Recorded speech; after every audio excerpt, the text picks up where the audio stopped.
Once, in a tranquil monastery tucked away in mist-covered mountains, there lived a compassionate monk named Tenzin. Revered by all, he was known for his unwavering kindness and readiness to assist anyone in need. It was said that Tenzin never refused a plea for help, always offering his support, no matter the difficulty or personal cost.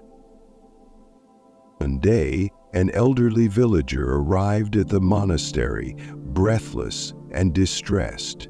"Please, monk," he begged. "My son is gravely ill.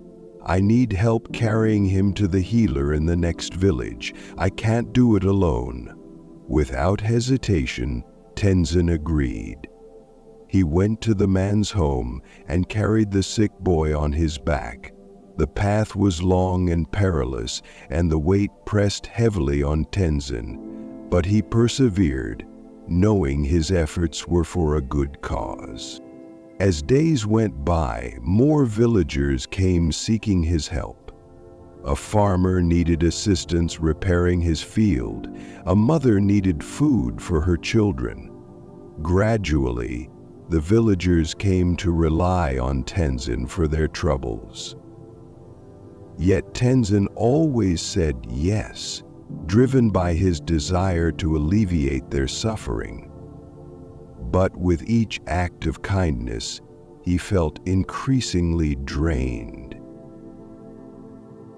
His morning meditations became a struggle. His body grew weak, and his mind clouded with fatigue.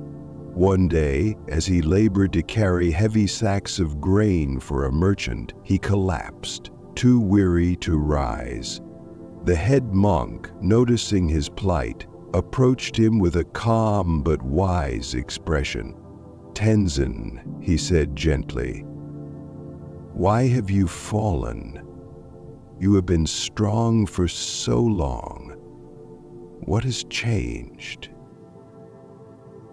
Ashamed, Tenzin replied, "I have been helping others as you taught me. I wanted to bring them peace and comfort." "What?" The head monk smiled but shook his head. "You have misunderstood the teachings, Tenzin. Helping others is virtuous, but when your own well runs dry, you cannot offer water to anyone else. By depleting yourself for others, you are losing your way." Confused, Tenzin asked, "But isn't it my duty to help those in need?" The head monk placed a hand on his shoulder. "Balance is the key. When you sacrifice yourself entirely, you do more harm than good. Neglecting your well-being does not help. It leads to your own undoing. Selflessness must not come at the cost of self-destruction." Tenzin sat silently, absorbing the weight of these words. His intentions had been pure, but his lack of boundaries had left him weary and lost. The head monk continued, "True wisdom lies in knowing when to help and when to step back. You cannot save the world by breaking yourself apart. Even to helping others can become a source of suffering. First, tend to your own garden before you help others with theirs." In time, Tenzin regained his strength and adjusted his approach. He continued aiding the villagers, but now with an understanding of balance. When he felt his energy waning, he learned to say no, knowing that by preserving himself, he could say yes when it truly mattered. At first, the villagers were frustrated by his refusals, but eventually they grew to respect his boundaries. They saw his renewed strength and joyful spirit and noticed that when he helped, it was with genuine energy and purpose, not at the expense of his own health.